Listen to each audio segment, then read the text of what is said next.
Hey guys, welcome to the Snooze Bureau, where bureaucracy is gentle, reports are irrelevant, and sleeping on the job is highly encouraged. Tonight we're heading somewhere quiet, like really quiet, a place where footsteps are softened by carpet thicker than a pancake stack, and the air smells faintly of lavender. And maybe a bit like chamomile tea no one remembers making. You've just accepted a new job. It's not glamorous, not demanding, not even particularly useful, but it pays in hush. So before you get too comfortable, take a moment to like the video and subscribe, but only if you truly enjoy what I do here. And tell me in the comments, where are you watching from, and what time is it over there? Now, dim the lights, maybe turn on a fan for that soft background hum, and let's ease into tonight's journey together. You arrive at the National Nap Laboratory, where the front gate opens with the exact sound of a polite yawn. The building is white on the outside, beige on the inside, in shades somewhere between wet sand and old copy paper.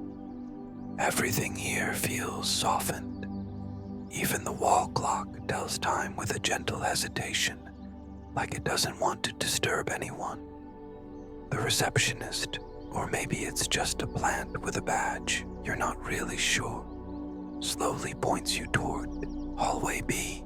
You pick up your badge, which was already there, waiting for you. It feels light, almost warm. It has your name on it, and an ID number that seems oddly lucky, something like 4,442.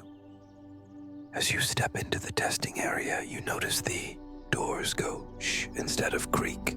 The lights are soft, almost shy, like they'd rather not be noticed. And the ambient sound, a distant hum, as if someone left a fan running in another dimension. Your workstation is there, a chair that feels more like a clumsy hug, a desk covered in soft gray velvet, and a clipboard with your first task. Initial observation of pillow behavior, batch 71C. You have no idea what that means, but honestly, you're not in a rush to figure it out. You sit down carefully, like someone trying out a cloud for the first time. The pillow beneath you almost feels like it smiled.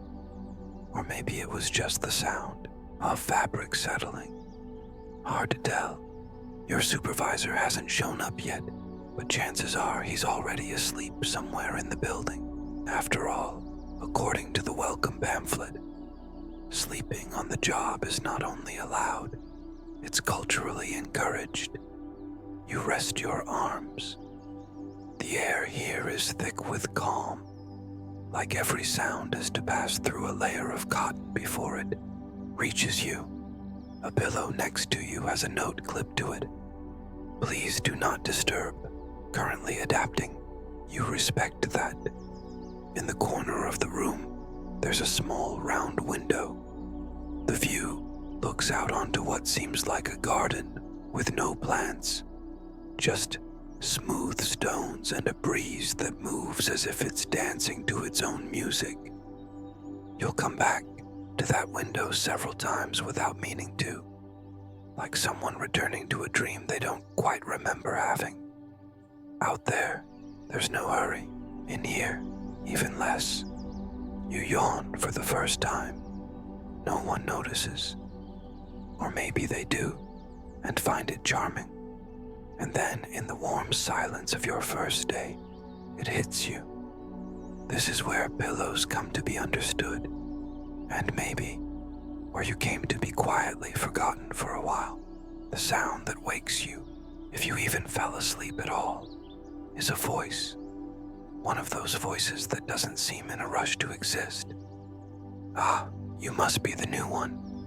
Welcome. Or at least, good luck. The man standing in front of you has hair the same color as the wall, a faded beige with hints of old dust. He's wearing a lab coat with pockets and walks as if he's floating. Behind him, a projector starts humming, casting a slightly tilted image that reads, "Introductory Training Class of 1. You adjust yourself in the chair. The pillow underneath lets out something like a human sigh, the kind that disapproves of unnecessary movement." The supervisor begins. "Here at the Nap Laboratory, our goal is simple: to measure, catalog, and eventually understand the behavioral complexity of pillows." He pauses, dramatically, for roughly the length of a short nap. "Some pillows are shy, others are passive-aggressive. One of them, 42A, even tried to sue the company, but it lost." You laugh, out of politeness or reflex. The projector advances to a slide titled, "What Not to Do with a Pillow," featuring a pixelated photo of someone squeezing a pillow that looks scared. "Rule number 1, he says, locking eyes with you. "Never ask a pillow if it's decorative. That hits an existential nerve. You write that down. It feels important." As he continues, you start to drift off with the sound of the projector. It hums rhythmically, like it's trying to hypnotize someone. Or maybe it already has. You look around, still no one else. Maybe the training is just for show.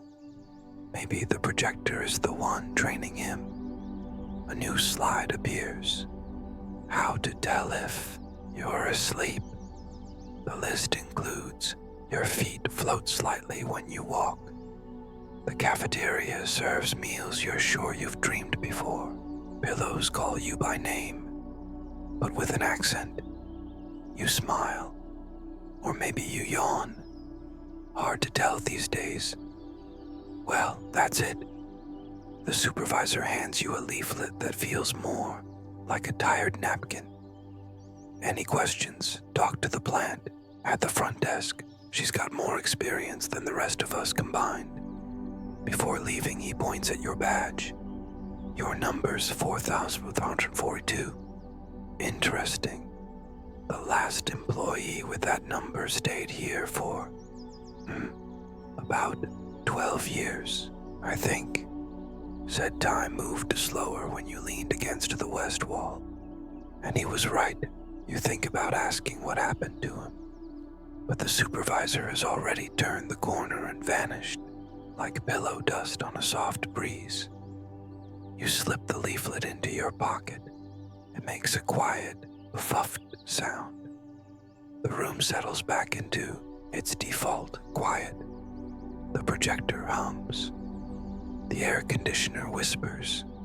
A pillow spins slowly on the chair beside you, and you, sitting there, feeling like you're exactly where you're supposed to be, even if you're not sure why. Through the little round window, the breeze keeps dancing. Nothing else has changed. You yawn again.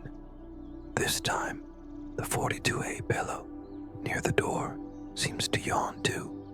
Coincidence? Maybe. Or maybe just the beginning of something absurdly soft. Your badge is now slightly more crooked than before, which somehow feels right. After all, nothing runs in a straight line inside a lab that studies sleep. You walk slowly down hallway G, following a sign that reads, "Changing room. Silence in every shade." The door creaks open like a drawer full of sighs. Inside, everything smells like chamomile tea that's been left at the bottom of a forgotten backpack. Your locker is number 17. It's padded on the inside. When you open it, it makes a soft little foof. Inside, you find a clean lab coat, beige with buttons that have no ambition to stand out, and a pair of well-behaved, institution-approved slippers. There's also a small sealed envelope with your name on it. You open it and read. If you need to sleep on the job, just close your eyes. The rest is standard procedure. You put on the coat. It puts you on too. The collar hugs your neck like it remembers it. The slippers make your footsteps sound like damp wind passing over carpets. There's a mirror in the corner. You see yourself for a second. Then you see yourself as a shadow sitting on a pillow. Or maybe it's just the reflection of a reflection. As you settle in, you notice each locker has a tiny message taped to the door. On locker 18, sleep is the natural state of doubt. On locker 19, the more you move, the sooner you wake. On locker 20, just a peach sticker. No explanation needed. Inside the coat's inner pocket, you find a laminated card listing the authorized sounds. Gentle sigh, long yawn, muffled chuckle that sounds like the sound of paper being slowly turned, and the classic breathing that resembles distant rain. You glance at the mirror again. The coat fits you perfectly, almost too perfectly. You look like someone who's worked here before, maybe in another life, or maybe during a nap so deep it looped time. On your way out of the changing room, there's a shelf filled with thermal bottles, labeled with tea names that sound made up. Blurry memory, tea, cloudy, Saturday afternoon, tea, seems like it, but isn't. Tea, you pick up a tiny cup of the last one and take a sip. It tastes like the moment right before you remember a dream, and then forget it again. Back in the testing room, the 42A pillow is in the same spot, but it feels closer. Or maybe the room shrank a little. Hard to say. You sit down. The pillow sighs. You sigh. And for a brief second, you and the pillow are perfectly in sync. The little round window still shows the stone garden, but now there's a dry leaf spinning slowly in the wind, like it's moving in slow motion. You watch it for a while, or maybe for minutes, or maybe you fell asleep with your eyes open. In the far corner, a lamp turns on by itself. Its light is soft and warm, the kind that makes your eyelids want to give up. You smile, or maybe you're just dreaming that you smile. You're now officially in operation, according to the note discreetly left on your clipboard. The handwriting is careful, but it looks like it was written by someone trying not to yawn the whole time. Below that, the instruction reads, begin interaction with models from batch 44, personality pillow series. You get up with the kind of gentleness reserved for not waking up a Sunday. In the adjacent room, delicately labeled Textile Impressions Studio, you find a shelf holding 14 pillows, each seated on its own padded little stool, like elderly folks waiting for their turn at the dentist. Each pillow has a name, or more precisely, a nickname, stitched in white thread. The first one is the introspective. It's gray, slightly oval, and seems more interested in its own zipper than in your presence. You step closer. It doesn't react. Or maybe it reacts very quietly. You give it space. The second one goes by, the one who forgets her own name. The embroidery is coming loose, and the letters seem to shift every time you blink. You try to engage. Everything okay over here? It responds with a faint dip in the middle, a kind of confused agreement.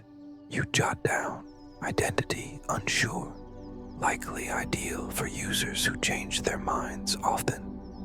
The third pillow is the dramatic, red with sharp corners.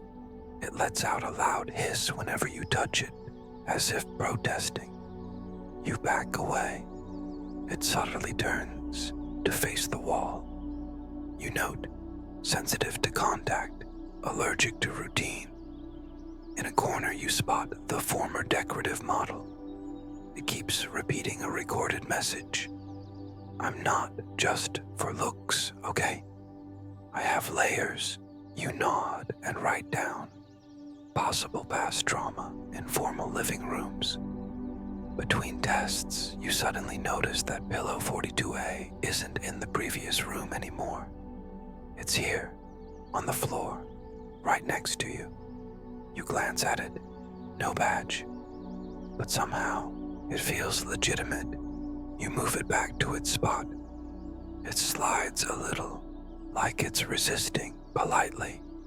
You write territorial tendencies, reminiscent of Aunt Clotilde when someone takes her usual seat at Christmas dinner. You continue. Next is the one who hums softly when cold. You hear nothing until you press your ear closer and catch a faint melody. Sounds like Casablanca played on a wind harp.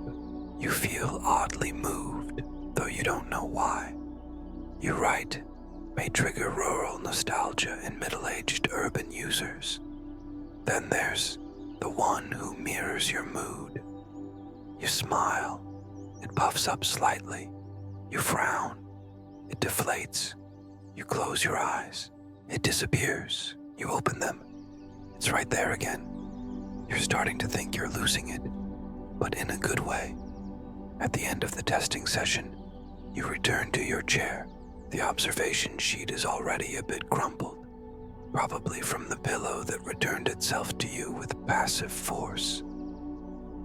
You glance at the little window again. One of the stones outside is moved. Or maybe the wind did that. Or maybe you're starting to notice motion where there is none. You take another sip of the seems like it but isn't tea. Now it tastes like the break between classes, with a faint scent of fresh plastic. Pillow 42A, sitting quietly next to you once again, seems slightly pleased, as if it had just been tested and had decided it approves of you. Your first official shift begins in silence, but not that kind of deep, empty silence. It's the kind that's full of little sounds. The soft pop of the air conditioner settling down, the chair exhaling gently as it welcomes you back, and the cozy, crisp sound of your own blinking. An acoustically grungy kind of quiet. Today's clipboard reads, Sound Test Session, Group 3 Acoustic Pillows. Apparently, you'll be testing pillows that produce sounds, but not like headphones. These are emotional sounds. You're handed a headset with 2 tiny microphones connected by a soft gray wool string to capture the nuances of silence, says the note taped to it. You laugh, or maybe you just exhale a little louder. The first pillow is called Aurora. It's an old rose pink with a scent somewhere between baby powder and the first page of a brand new notebook. You settle onto it gently, closing your eyes. At first, nothing. Then, the faintest hum, a purring, but not like a cat. It sounds like a space heater, pleased with its own temperature. The pillow feels content. So do you. Note generates sensation of invisible embrace. Excellent for rainy afternoons and slightly confused hearts. The second pillow is Jules, a deep navy blue that releases a soft ocean sound, except sleepier, like a sea that gave up being the sea and became just a blanket with a bit of foam. You listen closely, and you're pretty sure it murmurs, "Come back later," after a nap. The third pillow catches you off guard. Her name is Otavia, and she has an invisible button that activates confidential mode. When you lie down, you hear voices, Not alarming, just strange and soft. Buy 2 bananas, not 1. Always wear the left sock first. Today isn't a good day to trust silverware. You sit up, laughing. Someone clearly had fun programming Otavia. The 4th pillow has no name. It's completely white, light as foam. You lean on it, and nothing happens, and continues to happen. But then you realize you're hearing yourself. Amplified breathing, slowed down heartbeat, maybe even a thought floating by, shaped like a sigh. Note, reflective pillow doesn't speak, but lets you hear the things you've been carrying around all along. You get up feeling a little more unfocused, but in a good way. And then, turning around, you notice 42A by the door, like an old employee who already knows what's next. You don't remember bringing her here. She's not supposed to be in this room. But honestly, you're starting to feel like she's always been. You walk over and, just for fun, sit on her. The sound she emits is the exact sound of a hammock swaying under a cloudy sky, with a soft hiss, like a battery radio trying to catch a station that only plays songs from your memories. You lean back a little more. The room starts to fade. The clipboard slips from your lap, and for a few minutes, or hours, who knows, you fall asleep with your eyes open, like the seasoned ones do around here. You wake up, if you ever actually fell asleep, to a light scent in the air, something between freshly pressed cotton and a just opened pack of cookies. Your stomach lets out a gentle sound, the kind that politely asks for food without interrupting. The moment, it's break time. The cafeteria's soundtrack is the chewable silence of meals that make no noise. The floor, softly padded, erases footsteps. Today's menu is written on a felt board. Warm brie soup, whipped air mousse with a topping of absinthe, mental break tea, and, of course, the famous starch puff that disappears the second it touches your tongue. You pick up a tray. It feels more like a cutting board for doubts. Everything on it is soft, warm, and slightly see-through. Next to you, a coworker who might be real, or maybe just a shared memory, rests her face on a tray pillow. You watch for a while. She doesn't move. Or maybe she's breathing in perfect sync with the room. You sit near the small round window. Yes, that one. Outside, the courtyard is still the same. Still stones, gentle breeze, and that one dry, leaf spinning since the last time you looked. You spoon the soup. It tastes like a memory. In the center of the cafeteria, there's a round table with a sign. Soft texture buffet. Touch allowed, noise not. You walk over. On the table are tiny fabric samples. Terry cloth that feels like childhood silks, that feel like farewells knits that remind you of a grandmother who was never yours. But you miss her anyway. You run your fingers across a bluish-gray flannel. It feels like receiving a letter that says, "You're okay. Breathe." Back at your seat, 42A is there, waiting for you. Yes, on the bench beside you, like she's always been part of your snack break. You don't question it. You just let her be, sharing the moment in silence. By the door, there's a bulletin board with a note. If you think you're dreaming, just go with it. Digestion will be easier. You smile. The starch puff dissolves before you even finish the thought. As you leave, a cart rolls slowly down the hall. It's full of upside-down teacups, each making soft sounds of tired porcelain.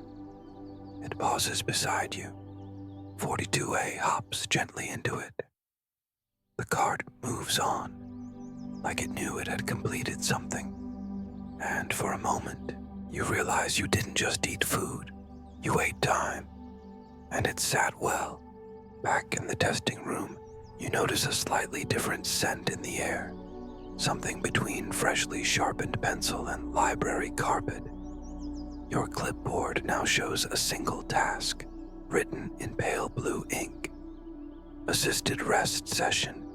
Use pillow 42A if available. You blink, look around, and there she is, perched on the swivel chair with the quiet confidence of someone who knows they're not on the schedule, but very much in charge. You hesitate, then approach. She spins gently on her own, like she's preparing for something. You sit down slowly, rest your head, and then feel it. Pillow 42A makes a sound, not a normal sound, a whispered sound, but from the inside. Choose the blue soap. You frown. Don't trust elevator 3. Now you laugh, a little confused, a little enchanted. Avoid cheese on Wednesdays. You write it all down, of course, even though you're not sure it matters. Or maybe you've already written this somewhere before, in another notebook, in another pillow-based lifetime. It keeps whispering things, soft, strange, and oddly specific. Never say the word cream after 8 p.m. Outlets prefer you pretend not to see them. The sun doesn't like being called a warm little star. You start to relax. The whispers turn into a breeze rustling imaginary leaves. You prop your feet up on a poof that definitely wasn't there before. Or maybe it was, and just now decided to be noticed.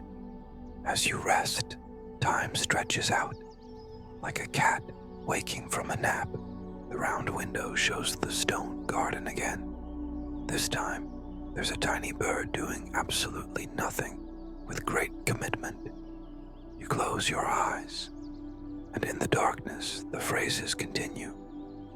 Every Tuesday is just Monday in disguise. If a pen disappears, it left of its own free will. You've been a pillow before. We all have. That last one gives you chills. Just a little, like a piece of yarn brushing your ankle. You open your eyes slowly. The ceiling has little specks that look like badly drawn constellations. You could swear one of them just blinked or yawned. Hard to say. A lets out one final whisper before falling completely silent. This all makes sense, but only if you're dreaming. You stand, feeling slightly lighter. The chair spins on its own after you leave. And for a moment, it looks like 42A is smiling through her seams. You don't say a word. She doesn't either. But you both know this conversation isn't over. Probably just on pause until your next shift or your next dream. You walk towards Sector C, following a painted line on the floor that changes colors softly with each step. Moss green turns into sleepy blue, then into sky gray. At the end of the hallway, a door with no handle opens on its own. Or maybe it just chose not to resist. Inside, everything smells like old paper and fabric that was forgotten on purpose.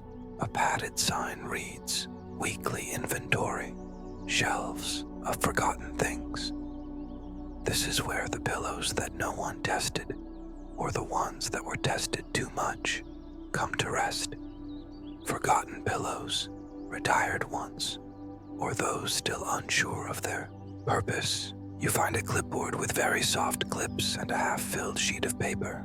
It says, "Please reorganize by emotional category. Nostalgic, indecisive, exhausted, and redirected for poetic purposes. You start in the far left corner, where the nostalgic pillows are. The first one has embroidery that says, "I wore this cover at Christmas in 1997. It smells like soft pine and overbaked cookies." You gently place it on the shelf marked with a faded star. The second group, the indecisive pillows, are a bit trickier. One changes color while you hold it. Another refuses to stand upright. A third spins around, avoiding contact. You negotiate with it silently. It takes a while, but you reach a compromise. It will lie down diagonally.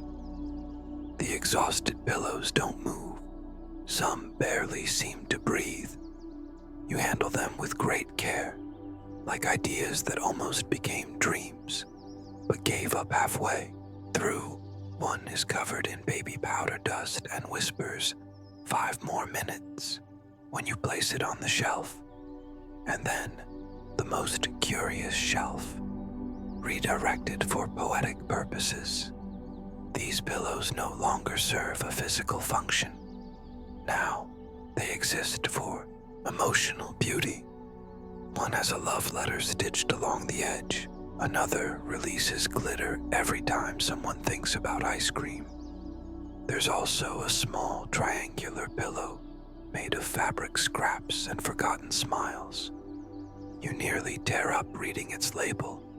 Last use, a sigh in someone's lap who's no longer here. As you keep organizing, you notice pillow 42A is in your transport cart. You don't remember bringing her, but she's there, quiet but present. As always, you find a loose tag on the floor. It simply says, "Used only once." In a dream no one remembers clearly, you stick it onto a light brown pillow that feels like it was sewn out of longing. And for some reason, it feels right. Before leaving the room, you turn around. The shelves look more organized now, or maybe just more peaceful, as if, even when forgotten, these pillows knew they had been seen, and that's enough. Out in the hallway, the line on the floor is now the color of cream. You follow it, your steps softer than before. In the small round window at the end of the corridor, the little bird is still there, but now it's sleeping, standing on one leg. You smile, and pillow 42A, now right beside you again, makes the exact sound of a perfectly timed rest. Today, you received a new temporary badge, not because you lost your old one, but because according to the note, some badges need a rest too. The new one looks the same, just handwritten and with a faint smell of old glue. Your next destination is the interactive testing room, where the clipboard reads, "Sensory evaluation through fake babies. Pay attention to spontaneous reactions."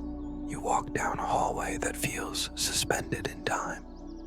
The lights blink slowly, almost like breathing. From the far end, there's a soft sound of gently misused rattles. When you step in, the scene is peculiar. Dozens of baby dolls sit in cushioned armchairs, all wearing cotton pajamas and socks with smiling faces. Some hold small pillows. Others just stare at you with dreamy glass eyes.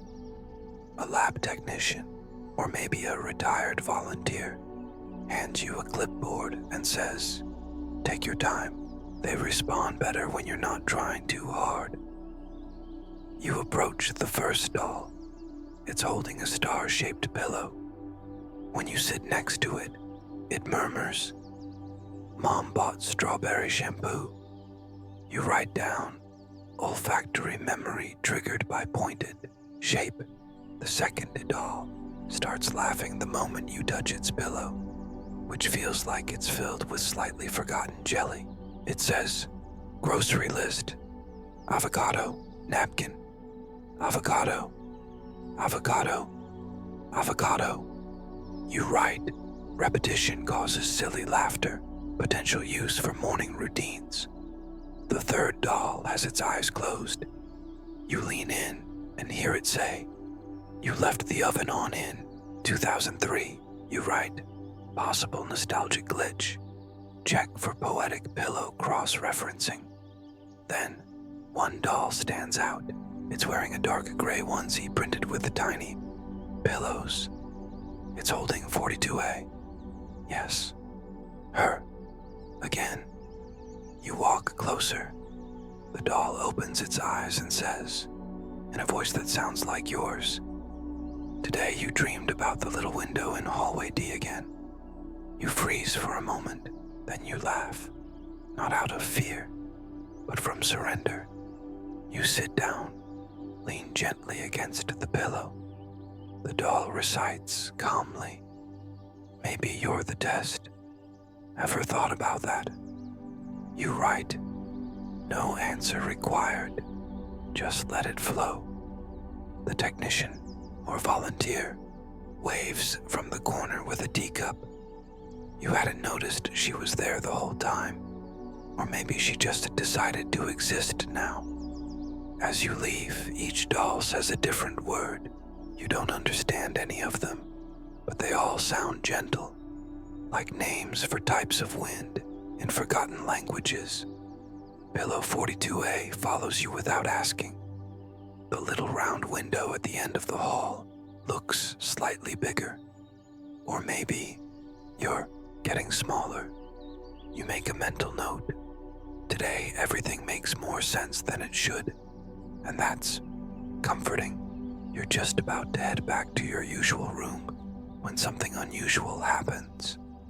The kind of event that, around here, might be considered a minor scandal.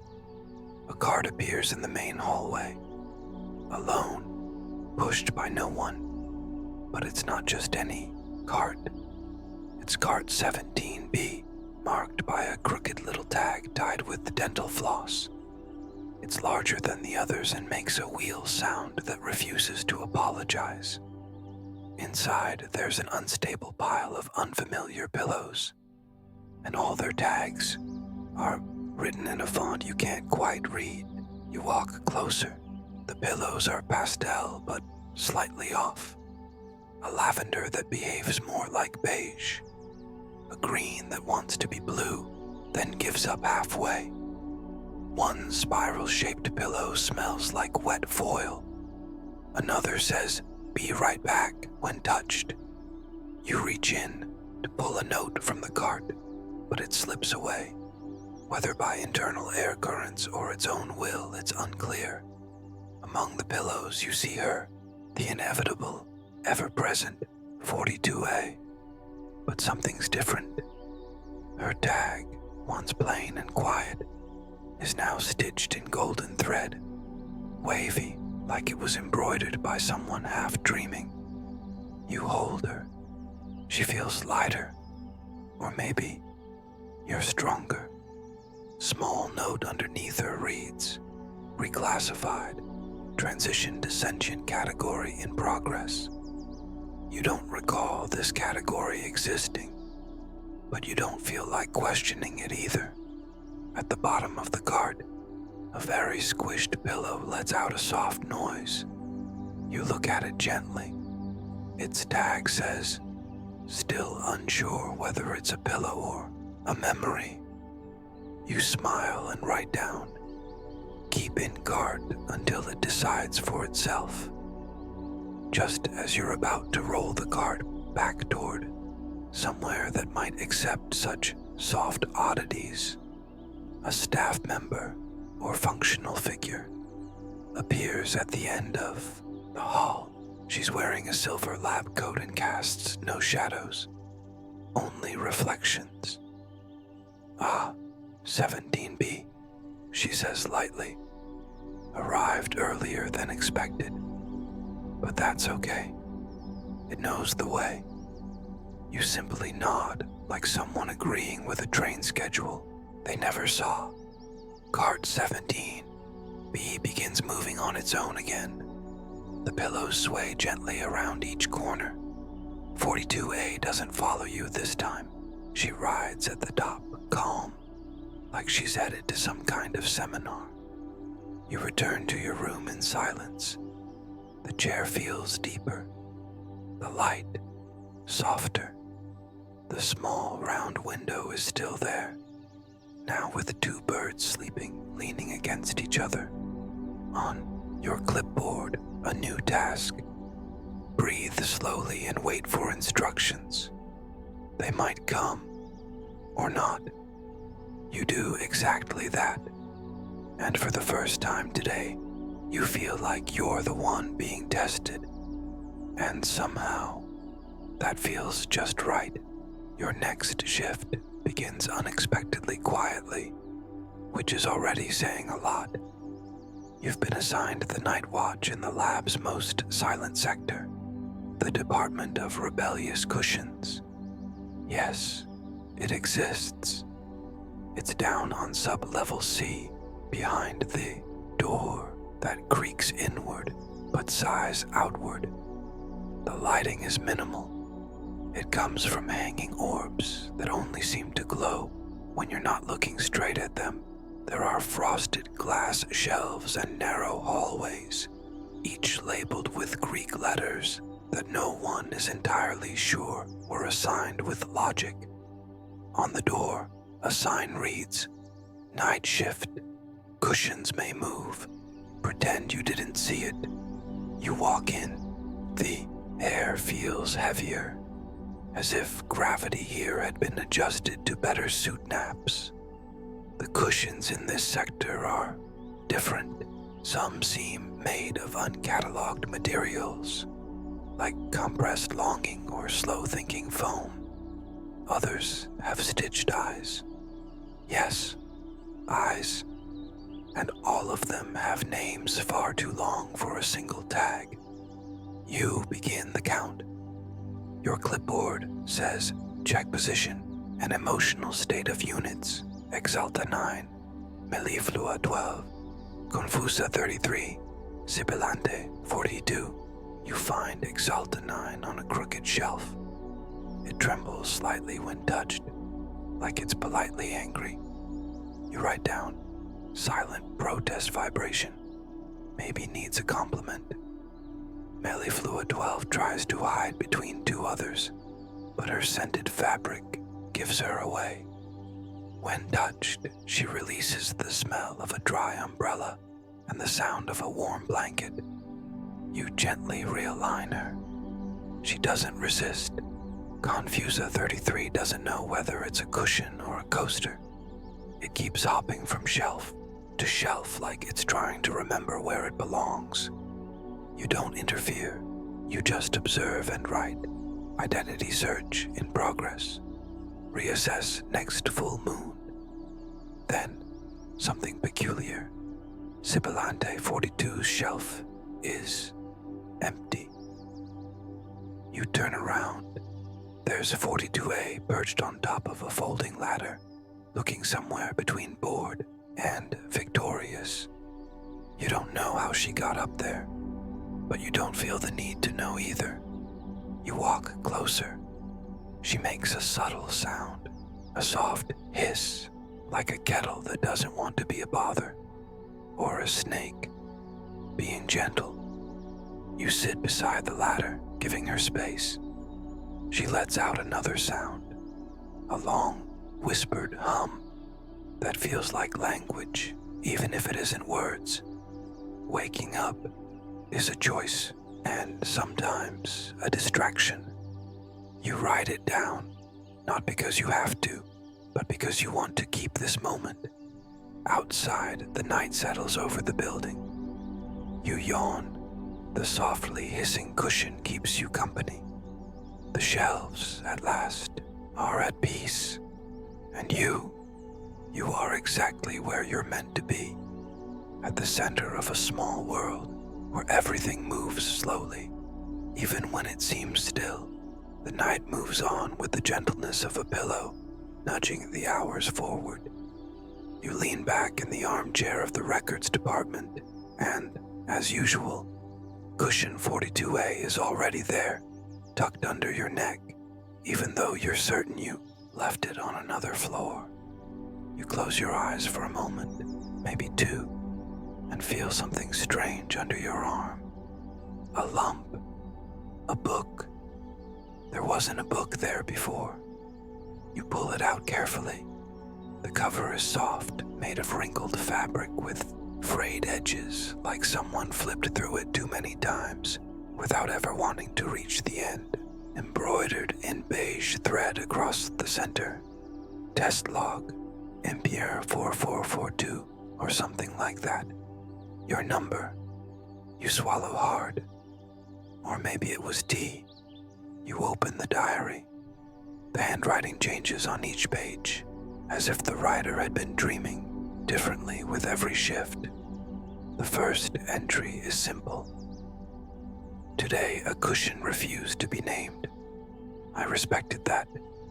The next entries grow stranger, or maybe more honest. The window in corridor D winked at me. Cushion 42A called me a colleague. The warm air soup was thicker today. I suspect emotion. You turn the pages slowly, part calm, part uneasy. There are pencil sketches, a wheelchair made of clouds, a machine that dispenses naps in capsules, and a detailed drawing of cushion 42A, labeled, "She knows." You smile, despite the chill.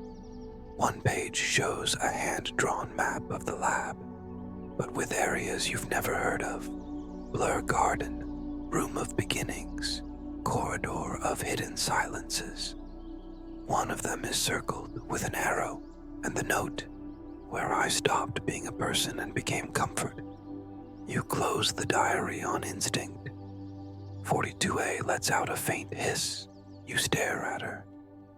Did I write this? You ask aloud, for the first time in ages. No one answers, but the chair rocks gently back and forth, as if the entire lab is considering the question, and maybe the answer. You get up, walk over to the window. Now the breeze is blowing outward from inside. The garden has new stones. One is shaped like a question mark. You slide the diary back into the desk drawer, or maybe into your own memory. Before heading back to the room, 42A slips down to the floor and nestles behind your heels like a fabric cat. You step carefully, and you feel, yes, you've been here before. Maybe yesterday. Maybe in a life where you were nothing but foam and intention. You're in the orange room, which is only orange in name. In reality, it's the color of something forgotten inside a clean drawer. The walls are neutral, the air is warm, and the silence here is thicker, like a folded blanket. Your only instruction today is stay awake, but only on the outside. You sit down. The chair already knows you and molds to your shape. 42A arrives a few minutes later, floating slightly, or maybe just pushed along by bureaucratic air currents. You place it behind your neck. You close your eyes and open them. At the same time, you're awake, but your thoughts are off doing their own thing, like employees working from home. With each passing minute, your breathing slows down. The muscles in your face go on partial strike. Your spine lets two vertebrae melt out of sympathy with gravity. But your eyes stay open, staring at nothing with the discipline of a front desk plant. You hear the lab's internal clock, not the physical one, the other one, the one that keeps time by sighing. On the wall in front of you, there's a handwritten sign. Sleeping with your eyes open is a privilege for those who already dream while awake. You think, maybe that's it. Maybe the whole job here is that, learning to float between states, being useful while feeling useless, being present with only half of you, the half that yawns. Cushion 42A makes a sound, like a very polite round of applause. You take it to mean, well done, or keep going. You decide to give it a try. You focus on a single spot on the wall and start dreaming of floating cheese breads, covered in mist and gently warm. They orbit like satellites around a coffee table with no sender. You feel your body respond. Your shoulder sinks deeper. Your ankle gives in. Your pinky finger taps out Morse code to the cushion. Napping in motion is the future of productivity, someone whispers. Maybe it's you. Maybe it's 42A. Maybe it's the wall. You come back slowly, but not all the way. When the invisible supervisor walks by to check on your performance, she simply writes, status, 78% dreaming, 22% functional. Excellent. You smile on the inside and rest on the outside with your eyes wide open, just like the veterans, just like the cushion drained. It's morning again, or maybe afternoon. The clocks around here never really tick. They just suggest the time based on collective yawns. Today is meeting day. You walk into the room of unnecessary presentations, a small auditorium with seats so comfortable that some employees never managed to leave. Literally. They say those folks still breathe, but they don't clock in anymore. On the wall, a blurry projector screen shows the title of your presentation, Partial Report, Textures that Feel Like Affection. You bring your clipboard, your lab coat, which today feels more like a hug with buttons, and Cushion 42A, who insists on joining you as your assistant. She carries a stack of sticky notes you didn't even know existed. The room settles into itself. Dim lights, air that smells like warm paper, and coffee that gave up. Everyone is half awake. Some hold empty cups, others have pillows on their laps. There's even a man with an open book resting on his forehead. No one seems to mind. You begin speaking. Your voice flows slowly, like it's gliding across a velvet rug. In week 3, we noted that the grandma towel texture caused involuntary sighs in 74% of participants. Cushion 42A showed increased empathy and emotional anticipation. The cheese puff from section 6 continues to trigger soft emotional effects. You switch the slide. Now it's a graph. It rises and then flattens, like it got tired. You explain. This shows the comfort curve during prolonged exposure to Cushion Aurora, compared with reactions to sad piano with rain, music. The audience responds with a collective yawn, which, around here, means excellent point. A gently hops from her seat and glides to the front of the room. You're not sure if this is part of the presentation. She settles on the room, podium, and makes a sound. It's the exact sound of a blanket being pulled up to your chin on a cloudy Sunday. Someone in the back quietly cries, maybe out of relief. The supervisor holds up a small sign that says, "You passed," or maybe it says you slept. The handwriting is vague on purpose. You nod, close the presentation, and walk slowly toward the door. 42A follows. In the hallway, a new sign has appeared on the wall. It wasn't there before. If everything feels like a dream, maybe that means you're doing just fine. You feel a little tingling in your elbows, as if some part of you has just been promoted to memory foam. And somehow, everything makes sense. even without an explanation, your final shift of the week begins with a strange sense of familiarity, not like something you've lived before, but more like something you almost dreamed, and now it's happening exactly the way you imagined. Without knowing it, you put on your lab coat, which feels a bit heavier today, not from exhaustion, but from being soaked in the scents, sounds, and gentle gestures of the past few days. It smells like tissue paper, warm tea, and the memory of a pillow someone hugged too tightly in a sleepy embrace. You walk down the main hallway. The walls feel softer than usual. There's a new sign near the entrance. If you feel like you're becoming part of the furniture, embrace it. That's growth. You smile. 42A is, of course, in the reception chair, spinning slowly on her own.